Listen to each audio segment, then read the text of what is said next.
Bien. Eh, a partir de esta clase vamos a empezar con la unidad de metabolismo, que tiene que ver con las reacciones de cambios de moléculas químicas eh, con diferentes objetivos para la célula.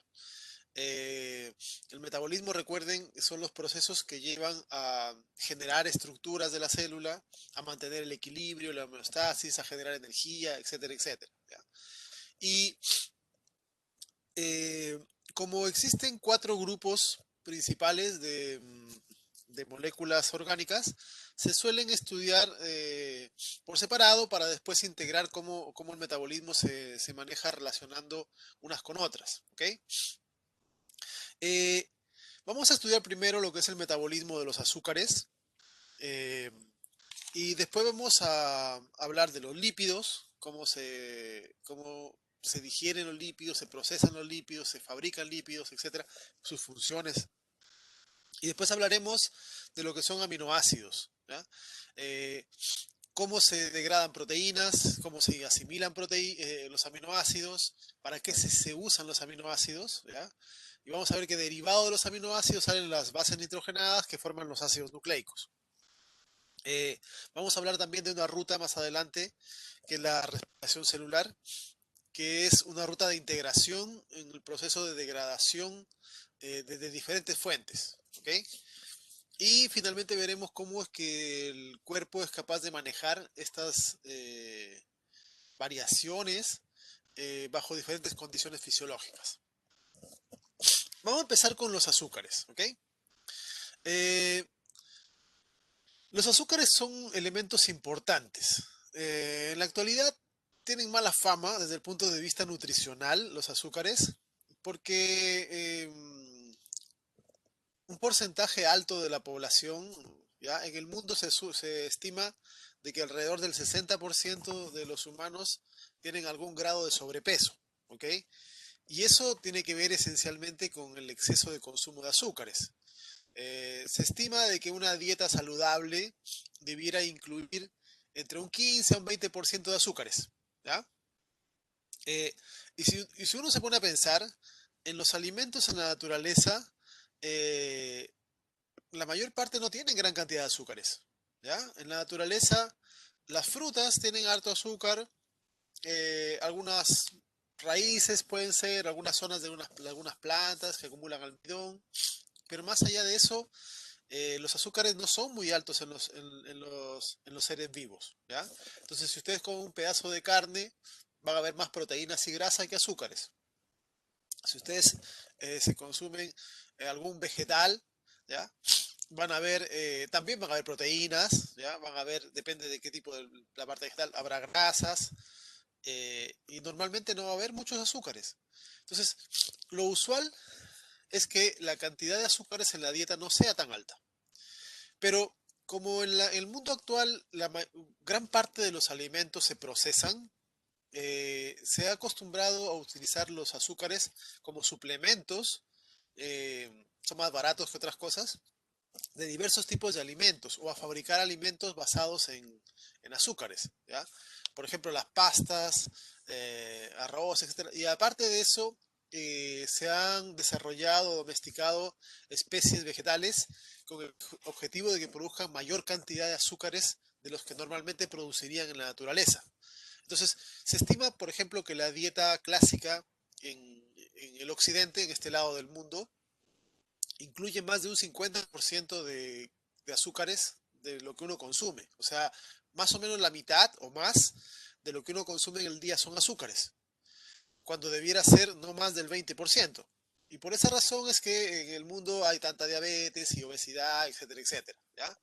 Pero no por el hecho de que la sociedad en la cual vivimos consuma más azúcares de lo normal, significa que los azúcares son malos. No hay ninguna molécula que sea mala. ¿Ya?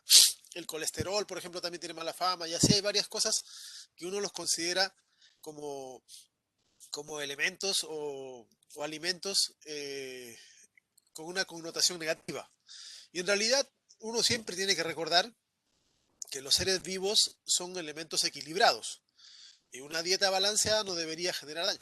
Y en una dieta equilibrada es necesario la presencia de azúcares, ¿ya? Son necesarios los azúcares. Eh,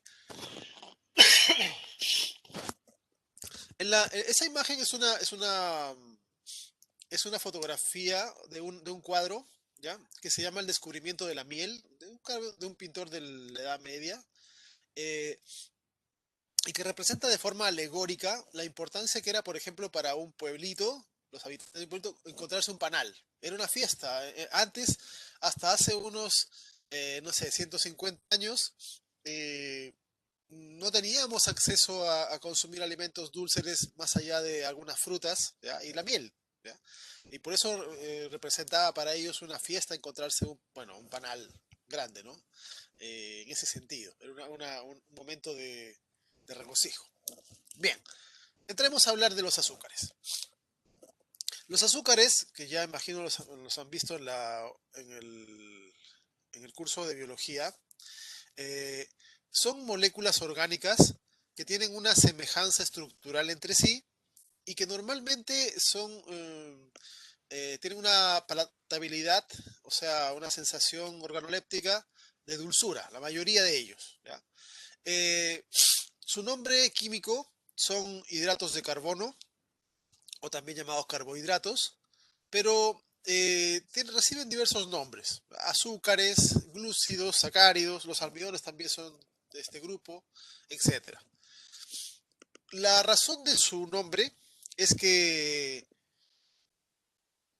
tienen en su fórmula general o estructural que son combinaciones de igual número de átomos de carbono y moléculas de agua, ¿ya? Por ejemplo, si un azúcar tiene 5 carbonos, tendrá 5 moléculas de agua. Esta N representa un número, ¿ya? Si tiene 7 carbonos, serán 7 moléculas de agua, ¿ok?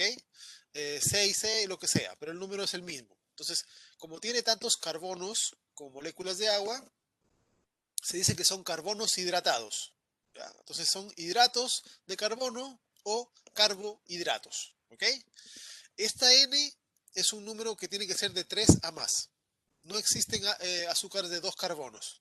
El azúcar más pequeño es de 3 carbonos, ¿ya? Eh, Químicamente, los azúcares son polihidroxialdehídos o polihidroxicetonas. Polihidroxi significa que tienen muchos hidroxilos, ¿ok? Aquí pueden ver, este azúcar de la izquierda tiene OH, OH, ¿ya? Y aldehído, porque vienen en dos formas. Los azúcares pueden ser con grupo aldehído, carbono, doble enlace oxígeno, que es el grupo carbonilo, en el extremo, COH, o cetona cuando está en medio de la cadena.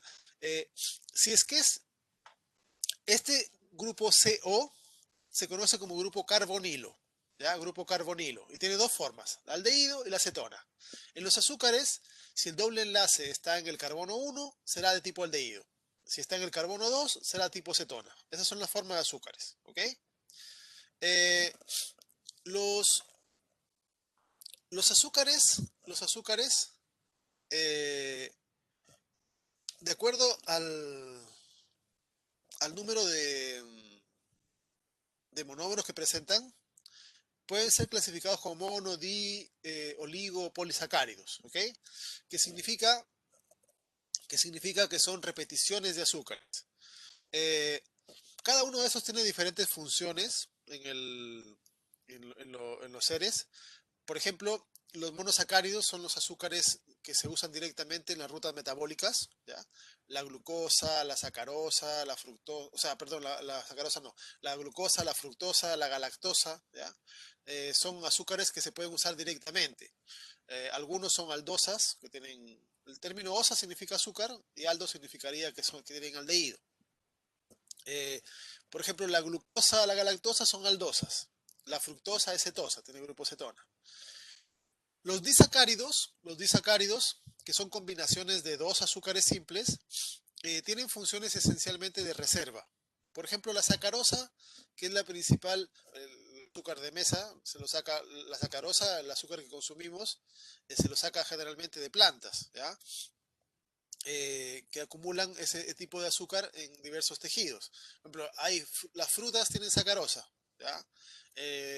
el azúcar se saca de la caña o de la beterraga, de la remolacha, eh, que acumulan también disacáridos de ese tipo, ¿ya? En la leche también hay un disacárido que lo producen los mamíferos, la lactosa, y así, ¿ya? Tienen generalmente funciones de reserva. Los oligosacáridos, que vienen a ser cadenas de pequeño tamaño de azúcares, ahí como pueden ver de 3 a 10 generalmente, tienen funciones bastante variadas. Algunos oligosacáridos son de defensa, otros son de estructura, eh, y hay muchos que funcionan asociados a proteínas o lípidos de membrana, ¿ya? Formando el glicocálix, que es importante para la interacción de una célula con otra y el reconocimiento entre células y entre tejidos. ¿Ok? Los polisacáridos vienen a ser cadenas largas. Generalmente se considera mayor de 10, pero normalmente los polisacáridos tienen decenas a centenas de azúcares en cadena. Y sus funciones pueden ser de dos tipos. Hay polisacáridos que son de reserva, como por ejemplo en las plantas el almidón y en los animales el glicógeno. Y hay polisacáridos que son estructurales, que imagino los vieron cuando vieron matriz extracelular. Paredes celulares, por ejemplo, vegetales, que tienen la celulosa, en el caso de hongos o invertebrados que tienen quitina, ¿ya? En nosotros, por ejemplo, tenemos glucosaminoglicanos, que son polisacáridos de la pared de la matriz extracelular que presentamos en nuestras células, ¿ok? Esas son características de los diferentes azúcares, ¿ya? Ahora, a nosotros no nos interesa de manera general desarrollar cuáles son las funciones, sino nosotros vamos a hacer un proceso de, de cómo fluyen estas moléculas en los seres vivos y cómo llegan a nosotros. Por lo tanto, una de las primeras cosas que hay que tener claro con respecto a los azúcares, es que son los elementos primarios de síntesis biológica. ¿Ya? ¿A qué me refiero con esto? Significa que los azúcares son las primeras moléculas orgánicas que se fabrican desde elementos inorgánicos. Y eso lo realizan fundamentalmente los seres que hacen fotosíntesis, ¿ya?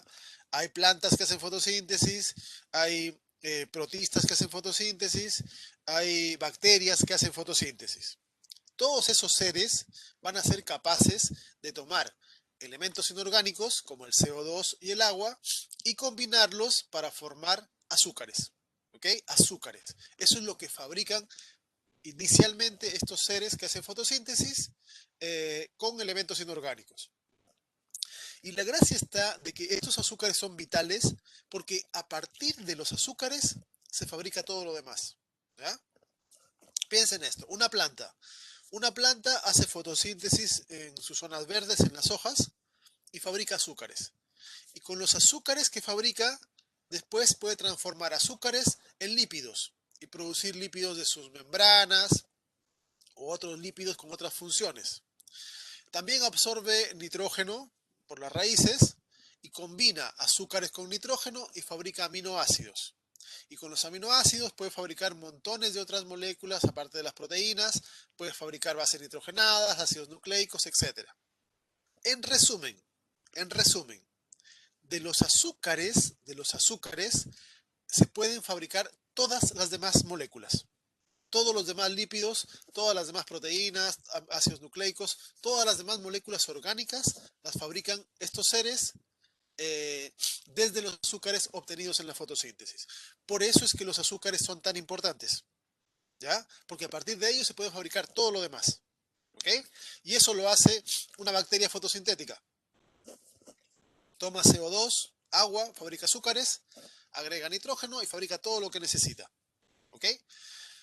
En los animales y en los seres eh, que no son autótrofos, que son heterótrofos, no tenemos capacidad de utilizar estas moléculas inorgánicas, CO2 y agua, de la misma manera.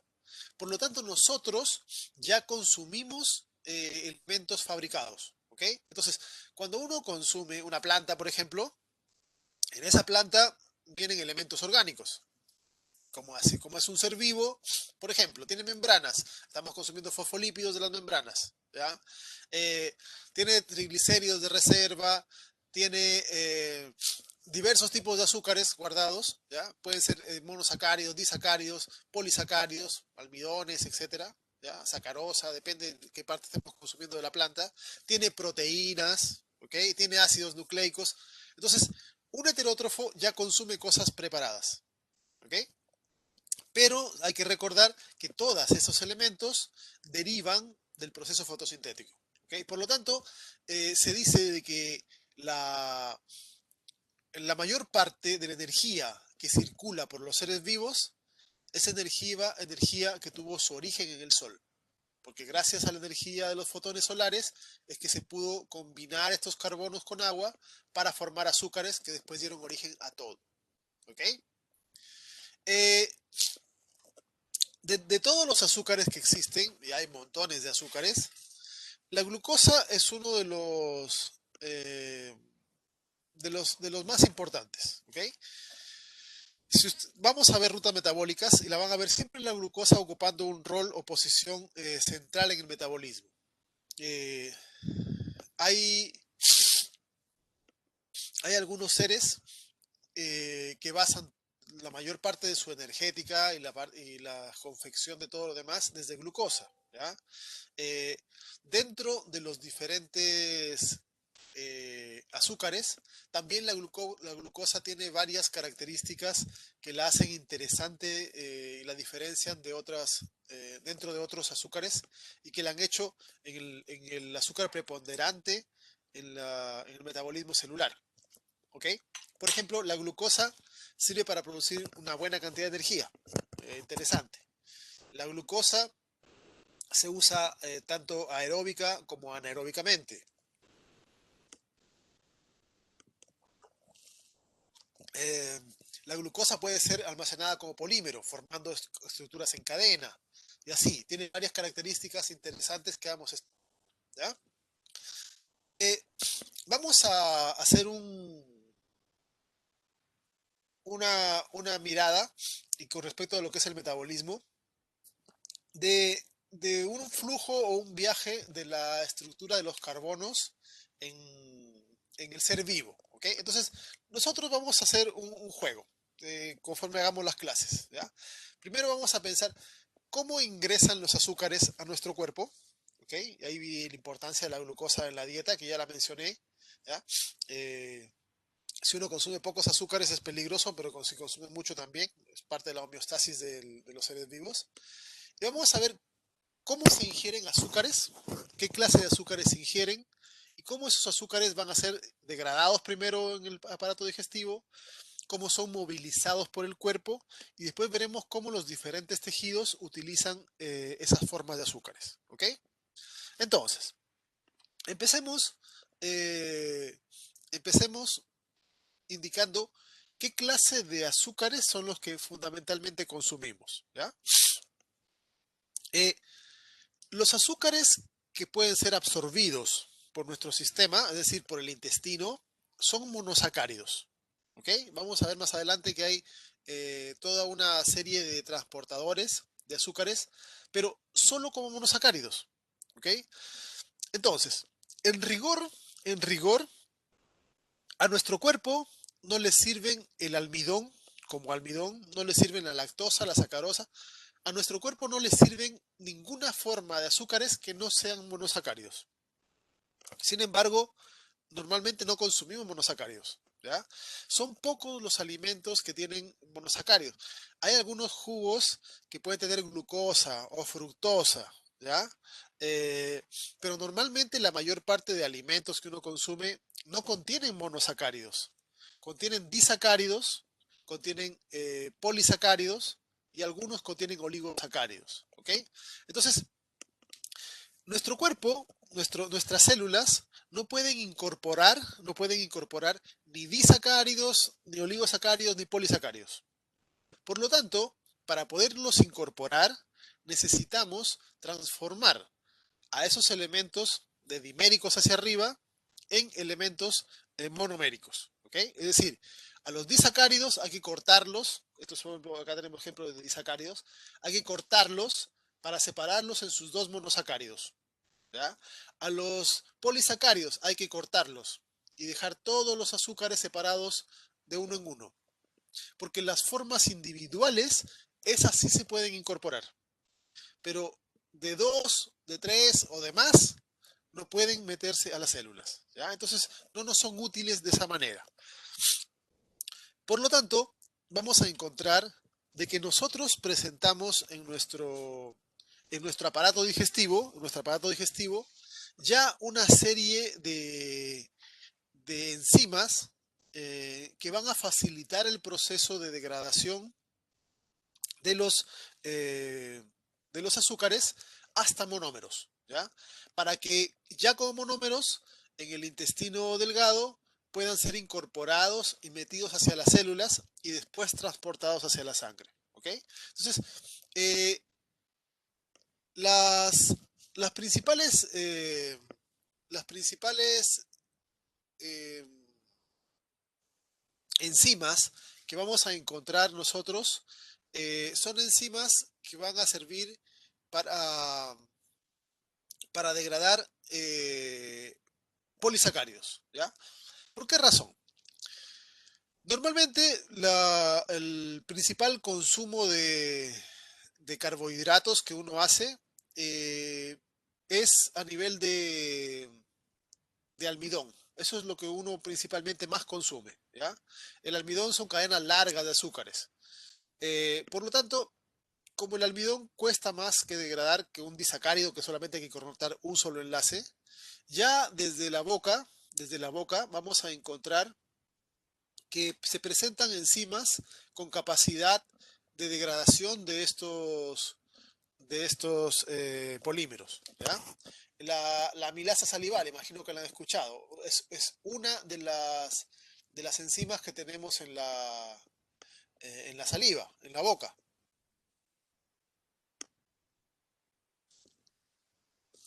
Aquí ya empiezan a degradarse entonces almidones, ¿ya? Y también glicógenos si es que la comida viene de un animal.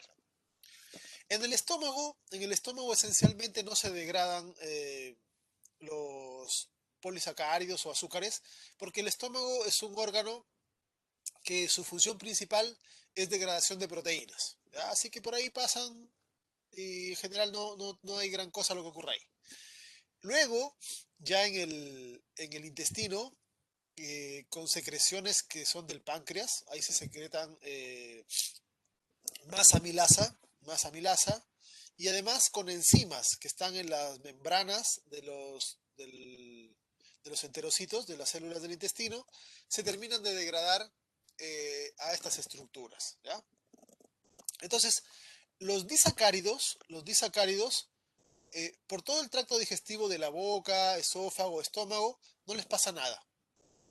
Recién los disacáridos, como la sacarosa o la lactosa, van a ser degradados en el intestino. En cambio, el almidón ya empieza a ser degradado en la boca, en el estómago no le pasa prácticamente nada, y en el intestino termina de degradarse con más amilasas hasta elementos pequeñitos. ¿Ok? Eh, los productos de la degradación de los almidones se conocen como dextrinas, ¿ya? Por ejemplo, fíjense en este esquema. Esto que está acá arriba, esto que está acá arriba, representa un fragmento de una cadena de almidón, ¿ya? Cada uno de estos estructuras representa una glucosa, un azúcar, ¿ya? Aquí pueden ver una zona lineal, aquí ven una zona ramificada, ¿ok? Entonces, eh, amilasas, que son las enzimas que degradan almidones, van a hacer cortes aleatorios. Donde encuentran, van cortando, ¿ya? Entonces, las amilasas de la boca o del intestino empiezan a cortar, a hacer fragmentos. Y vemos de que el fragmento o sea, en este caso el almidón, termina fragmentado en estructuras pequeñitas. ¿Ven? De un solo azúcar libre, que sería la glucosa, dos glucosas juntas, que sería un disacárido, ¿ya? Este es un trisacárido, ¿ya? O cuatro azúcares. Estas se llaman dextrinas. Dextrinas pueden ser de 4 a 10 más o menos, ¿ya? Esas se llaman dextrinas. Pero Ni D, ni TRI, ni D4, lo que sea, estas de acá no pueden ser absorbidas por el intestino. Entonces, igual, este es el proceso primario de degradación de las amilasas. Pero después hay enzimas que tienen que cortar estos enlaces. ¿Ok? Cortar, cortar, cortar, de modo de que todos estos azúcares sean como el que está a la derecha, monosacáridos, azúcares libres. Porque así como glucosa, así en esa forma, esa es la única forma en la cual pueden ingresar. En este caso hablamos de glucosas, pero puede ser fructosa o manosa o galactosa, pero monosacárido. ¿Ya? Entonces es importante que recuerden que ni los disacáridos, ni los oligosacáridos, menos los polisacáridos, son incorporados al intestino. ¿Ya? Entonces tenemos toda una batería de enzimas en el aparato digestivo para degradar. ¿Ok? Entonces pueden ver acá ustedes. La dextrina, que venía del, del almidón, un fermento de almidón, es degradado por una enzima llamada dextrinasa hasta glucosas. ¿Ya? Entonces, le- acá dice N-glucosa porque la dextrina es de número variable. La dextrina puede ser de 4 unidades, de 5 unidades, de 10 unidades. Entonces, la dextrinasa la va cortando. Y si la dextrina tenía 8 unidades, se formarán 8 glucosas. Si tenía 4, serán 4 glucosas. Pero siempre como monosacárido. ¿Ya? La maltosa son 2 glucosas. También es hidrolizada por una enzima llamada maltasa que tenemos en el intestino a glucosas. La lactosa tiene 2 unidades, glucosa y galactosa. Y ahí se va a separar con la enzima lactasa en sus monosacáridos. Y así. La sacarosa en glucosa y fructosa. Y así. ¿Ok? Entonces, estas enzimas son las enzimas que tenemos en el intestino, ¿ya? Que se suman a las amilasas para que todo el azúcar que llega, sea degradado hasta monosacáridos. ¿Ok? Hasta monosacáridos. Aquí tienen un ejemplo de cómo se ven las enzimas en el intestino. ¿Ven? Esto sería la membrana de una célula del intestino, de un enterocito, y esto representa la enzima. ¿Ven? La enzima está colocada en la membrana, orientada hacia el exterior, hacia el lumen. Entonces, por aquí pasan azúcares y los van degradando, ¿ya? Hasta monosacáridos. ¿Qué pasa cuando tenemos problemas con las enzimas? Imagino de que han escuchado que hay personas que son intolerantes a la lactosa, tal vez alguno de ustedes pueda que lo sea, ¿ya? Eh, Más de la mitad de personas en el mundo son intolerantes a la lactosa.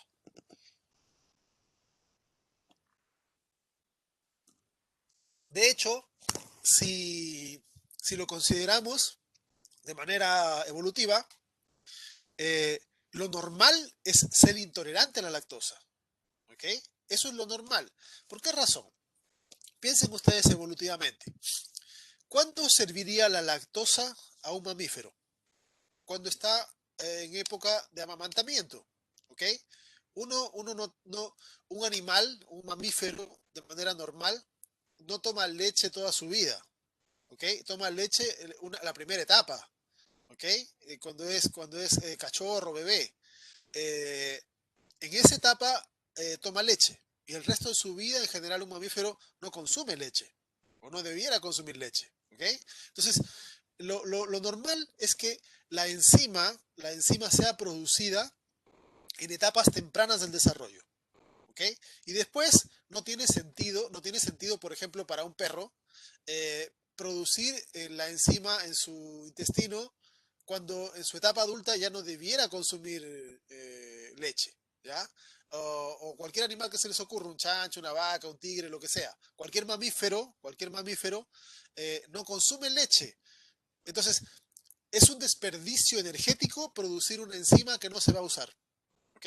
Por lo tanto, es que lo usual es que en los mamíferos estas enzimas solo se produzcan en las primeras etapas de desarrollo. Y ya cuando pasa el destete, se dejan de producir. Y en los humanos, siendo que somos mamíferos, ese también era el proceso normal. ¿Ok? Entonces, los humanos, por naturaleza, producíamos la enzima los primeros 3 años, como mucho 4 años, ¿ya? Y después dejábamos de producir la enzima porque ya no tenía sentido porque no nos amamantaban toda la vida. cambió esto cambió cuando el hombre descubrió la ganadería, ¿ya? Y descubrió que podía aprovecharse de la leche de otros animales, ¿ok? Entonces, diversos pueblos empezaron a utilizar leche y a consumir leche en etapas más adultas, ¿ok? Eh, y eso hizo de que las personas que por mutaciones iban generando o iban produciendo la enzima por más tiempo, tuviesen más ventajas, ¿ok? Eh, de esta manera es que un porcentaje de la población, sobre todo los que descienden de las zonas de tribus que hacían ganadería, eh, producen la enzima por más tiempo. ¿Ok? Ahora, eh, consumir leche eh, sin ser tolerante a la lactosa en etapa adulta no es algo que sea agradable según los síntomas que se producen. ¿Ya? Eh, las personas que son intolerantes a la lactosa y consumen lactosa eh, tienen problemas gastrointestinales. ¿Ok? ¿Y a qué se debe esto? Esencialmente se debe al hecho que eh, si consumen lactosa, pero sin tenerla enzima, la lactosa no es degradada en el intestino. ¿Ok? Y recuerden, la lactosa no puede ingresar al intestino porque es un disacárido. ¿Ok? Es un disacárido. Hay que degradarla. Pero si la persona no produce la enzima, no puede degradarla. Entonces, la lactosa, en vez de ingresar al intestino delgado, sigue su camino. ¿Y cuál es su camino? El intestino grueso. Y en el intestino grueso hay bacterias.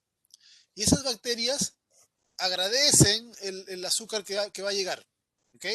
Y esas bacterias van a utilizar la lactosa que les llega para metabolizarla. Y esas bacterias lo que hacen es fermentar. Y una fermentación que produce CO2. Y eso es lo que produce los gases. ¿Ya? La hinchazón de la zona eh, eh, del intestino, porque las bacterias están degradando la lactosa que nosotros no pudimos degradar. ¿Ya? Y además, las bacterias, al metabolizar la lactosa, pueden producir elementos de alta osmolaridad, lo que hace que las células del intestino liberen agua. Y con eso se genera diarreas. ¿Ya? Entonces, por esa razón es que las personas que son intolerantes a la lactosa, si la consumen, van a sufrir de malestares porque va a ser hinchazón, gases, diarrea, etcétera. ¿Ok? Eso es porque no presentan la enzima. Ahora, hay personas que por naturaleza no tienen la enzima, o sea, nacen sin producir la enzima, ¿ya? Mutaciones de nacimiento, ¿ok? Esas personas tienen que consumir incluso leche, ni siquiera pueden consumir la leche materna porque también les va a hacer mal, ¿ya? Desde bebés. Eh, pero la intolerancia a la lactosa se puede adquirir, ¿ok? Entonces, uno en cualquier etapa de la vida puede pasar a ser intolerante a la lactosa, ya sea de manera temporal o permanente. Por ejemplo, si uno tiene una infección intestinal, normalmente hay zonas de células que se dañan y se pierden enzimas y por esa razón uno no debiera consumir lactosa cuando está recuperándose de una infección, ¿ya? A veces con la edad, a veces hay personas que a los 10 años dejan de producirla, otras a los 30, otras a los 50. En cualquier momento puede el gen apagarse, ¿ya? Eso es parte de la regulación genética también, que es variable. Eh, y así hay varias razones por las cuales eh, eh, puede generar intolerancia. La disacaridasa, eh, no, o sea, las disacaridasas son las enzimas que degradan disacáridos, ¿ya? Entonces, por ejemplo, todas estas son disacaridasas. La maltasa, la lactasa, las azúcar, pero no son isómeras entre sí. Lo que hacen estas son hidrolasas. Van a hidrolizar, porque ves que utilizan agua, un disacárido en dos monosacáridos, ¿ya? Entonces, esto es un grupo de enzimas que se les llama en conjunto disacaridasas porque lo que hacen es degradar, hidrolizar disacáridos, ¿ya? Pero, por ejemplo, están las que hidrolizan la sacarosa, la lactosa, la maltosa, etcétera, ¿ya? Así como existen personas que son intolerantes a la lactosa, hay personas que son intolerantes a la sacarosa. ¿Ya? Eso es mucho menos frecuente en el mundo. Es mucho menos frecuente. Pero hay personas que, estos son genes, son proteínas y toda proteína viene de un gen y todos los genes son susceptibles a dañarse por mutaciones. ¿Ya? Entonces, hay personas que nacen con este problema. Y estas personas, por ejemplo, no pueden consumir frutas. ¿Ok? O tienen que tener mucho más cuidado con los azúcares con los que se alimentan. Porque no tienen la enzima para degradar la sacarosa. ¿Okay? Entonces, si consumen fruta, eh, como no pueden degradar la sacarosa, les pasa lo mismo que una persona que consume, que sea intolerante a la lactosa y consume lactosa. ¿Ya? Hinchazón, malestar, diarrea, etc. ¿Okay? Esto es mucho menos frecuente esta enfermedad que la intolerancia a la lactosa, que es mucho más común. ¿Ya? Entonces, eh, vemos de que es importante de que los azúcares que consumimos sean degradados en el tracto digestivo hasta el intestino delgado, ¿ya? Porque cualquier cosa que no sea degradada en el intestino delgado pasa al intestino grueso. En el intestino grueso, las bacterias que están allí van a aprovecharse de ese alimento que se llega y generan esos problemas. El problema es que las bacterias allí en el intestino, al metabolizar, fermentan produciendo CO2, ¿ya? Y producen metabolitos que alteran la osmolaridad celular sacando agua, ¿ya? Estos son algunos ejemplos de intolerancias o problemas con la ingestión de azúcares. Eh, de manera general, cuando nosotros consumimos cualquier alimento, ya les dije, van a venir almidones, ¿ya? Van a venir disacáridos, pero también vienen otras cosas. Hay varias otras formas de azúcares que nosotros también consumimos, ¿ok? Pero no todos los azúcares pueden ser metabolizados, ¿ya? No todos los azúcares son metabolizados adecuadamente. Eh, eh, Hay algunos que son más complejos eh, y que por lo tanto no tenemos las enzimas, no estamos preparados nosotros para degradarlos. Y si los consumimos, corremos el riesgo de también generar algún tipo de alteración gastrointestinal. ¿Ya? Eh, un ejemplo es la estaquiosa. ¿Ya? Si saben cocinar, deben saber de que todas las legumbres tienen que lavarse bien o remojarse un día antes de cocinarlas. ¿Ok? Los porotos, las habas, etcétera, hay que lavarlas bien. ¿Por qué razón?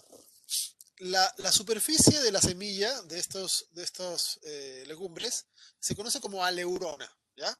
Y en esa estructura contiene este azúcar especial, ¿ven? Es un azúcar de cuatro unidades, glucosa, galactosa, fructosa, ¿ven? Este es un oligosacárido. Ahora, este oligosacárido es producido como un mecanismo de defensa, porque en los animales, incluidos los humanos, no hay una enzima para degradar este enlace. ¿Ya? Podemos cortar acá, pero este enlace no lo podemos degradar. ¿Okay? Entonces, como no lo podemos degradar y queda como una estructura más completa, también, si consumimos porotos mal lavados, por ejemplo, ¿ya? Eh, una parte de esta estructura no la vamos a degradar e incorporar a las células del intestino delgado.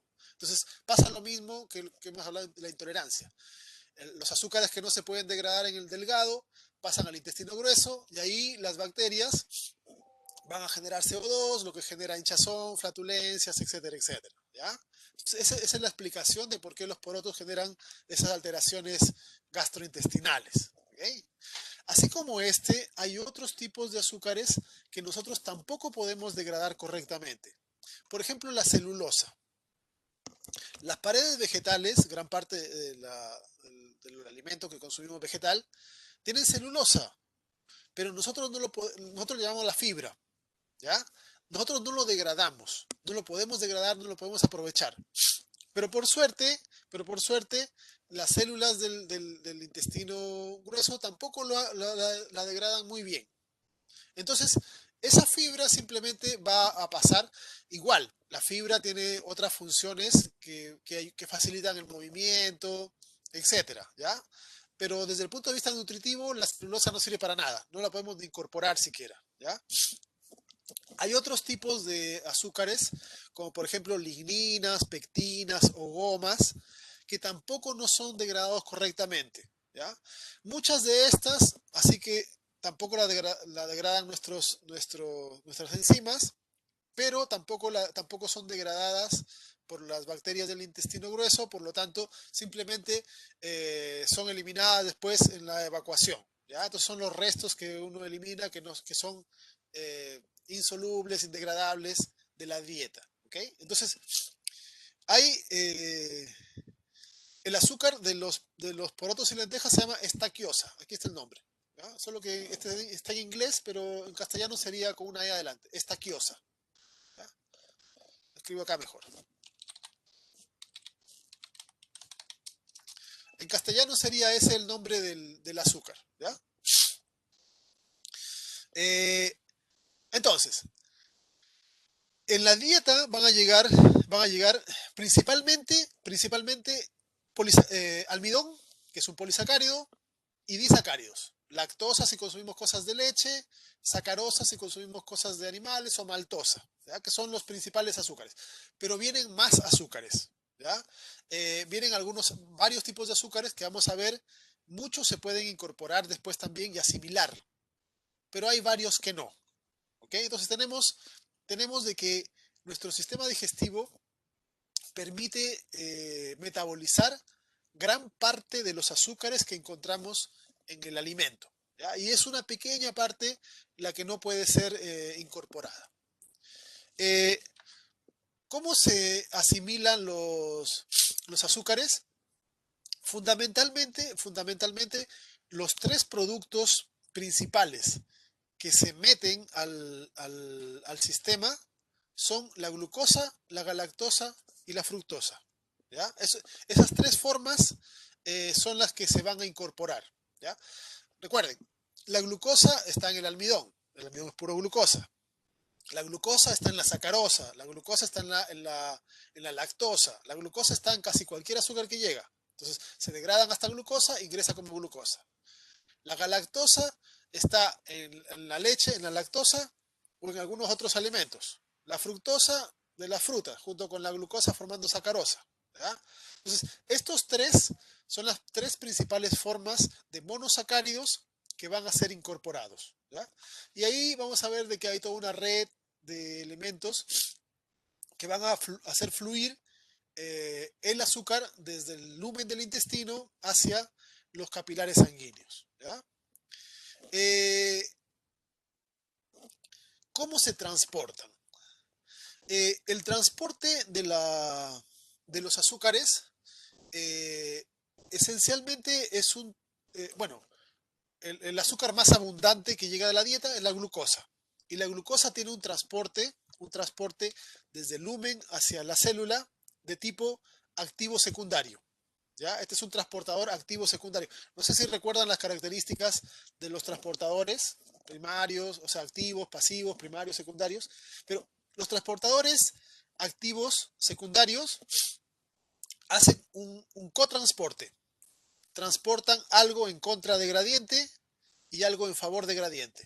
Y en este caso, este transportador que se llama SGLT1, ahí lo pueden ver, acá arriba el nombre, SGLT1, ese es el nombre del transportador activo secundario, cotransporta sodio, el sodio lo hace en favor de gradiente, esto pasa este pasa en favor, entonces, y al pasar en favor, arrastra en contra la glucosa, ¿ya? Este es el principal transportador de azúcares que tenemos en el intestino, ¿ya? SGLT1. Eh, es importante de que este transportador sea un transportador activo. ¿Por qué razón? Porque los transportadores que son activos solo funcionan en una dirección, ¿ya? solo funcionan en una dirección. Entonces, este transportador que está acá, va a transportar cosas solamente desde el lumen hacia el interior, en este sentido. Jamás lo va a hacer en el otro sentido. ¿Ya? Entonces, la glucosa pasa esto viene de la dieta, del alimento, ¿ya? En el intestino, del lumen hacia el citosol.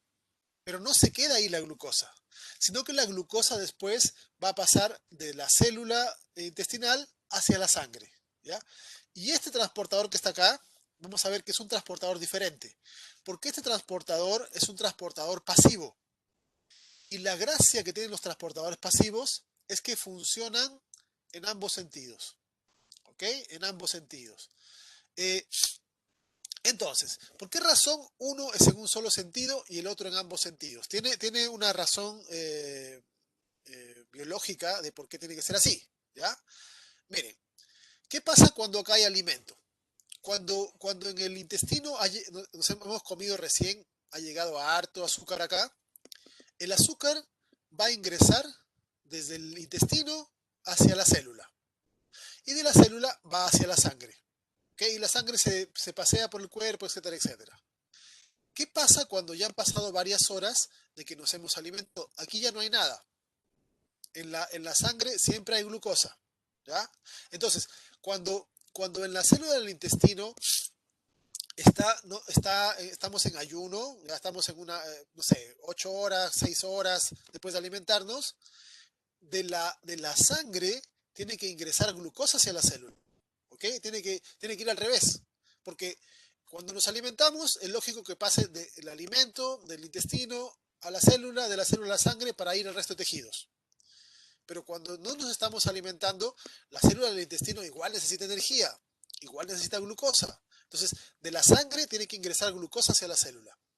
Lo que jamás tiene que ocurrir es que de la célula salga glucosa hacia el lumen del intestino, porque estaríamos perdiendo glucosa, estaríamos perdiendo moléculas energéticas. ¿Okay? Entonces, jamás tiene que fluir la glucosa de la célula hacia el lumen del intestino. ¿Okay? Porque se irían después se perderían hacia el intestino grueso, etcétera. ¿Ya? Entonces, por esa razón es que este transportador que está acá es transportador activo, porque los transportadores activos funcionan en una sola dirección. En cambio, los pasivos pueden funcionar en ambas direcciones. Este que está acá tiene sentido que sea pasivo, porque puede funcionar en ambas direcciones. Cuando hay más glucosa en el intestino, en la célula, pasa de la célula a la sangre. Cuando hay más glucosa de la sangre, pasa de la sangre a la célula para alimentar la célula, pero jamás se pierde de la célula hacia afuera. ¿Ya? Entonces, por esa razón es que se usan dos transportadores diferentes. El transportador activo secundario, que transporta glucosa y sodio, y el transportador primario, que vamos a revisar cómo se llama después. ¿Ya? Eh, otros tipos de azúcares se transportan con otros transportadores. Por ejemplo, la fructosa tiene otro tipo de transportador. ¿Ya? Eh, de manera general, haciendo un resumen de lo que es la digestión de carbohidratos. El, eh, la forma más abundante de azúcares que consumimos es en forma de almidones. ¿Ya? Si nosotros consumimos un pedazo de pan, ¿ya? Ahí tenemos una enorme cantidad de glucosas. La lactosa que viene en todos los productos lácteos y la sacarosa que viene de los productos vegetales, ¿ya? Que sean más o menos dulces, fruta, etcétera, etcétera. Entonces, el almidón se degrada primariamente con las amilasas. La amilasa de la boca, de las glándulas salivales, y la amilasa en el intestino que viene del páncreas. ¿Ok? Y se generan elementos más pequeños. Luego los elementos más pequeños van a ser degradados por las enzimas que están en la membrana de las células intestinales. La lactosa se degrada con esta disacaridasa que es la lactasa a galactosa y glucosa. La sacarosa se degrada a glucosa y fructosa, ¿ya? Por medio de la sacarasa. y los restos de almidón, que serían las dextrinas, etcétera, con otras enzimas glucosidasas hasta glucosa.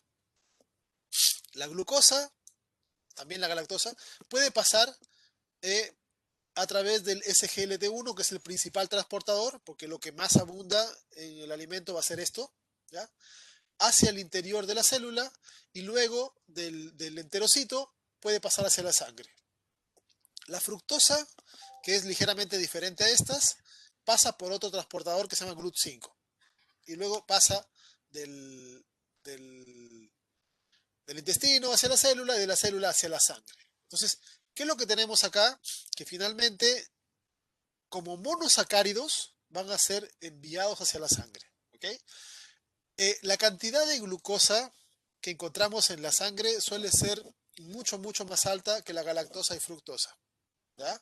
Suele ser 100 veces o más alta que las otras dos. Entonces, por esa razón es que uno cuando habla de los azúcares, esencialmente uno tiende a referirse de la glucosa porque es el componente más abundante que es incorporado de azúcares en la sangre. ¿Ya? Otros azúcares menores también pueden ser incorporados utilizando estos transportadores que sí reconocen diversos tipos de, de azúcares. ¿Ya?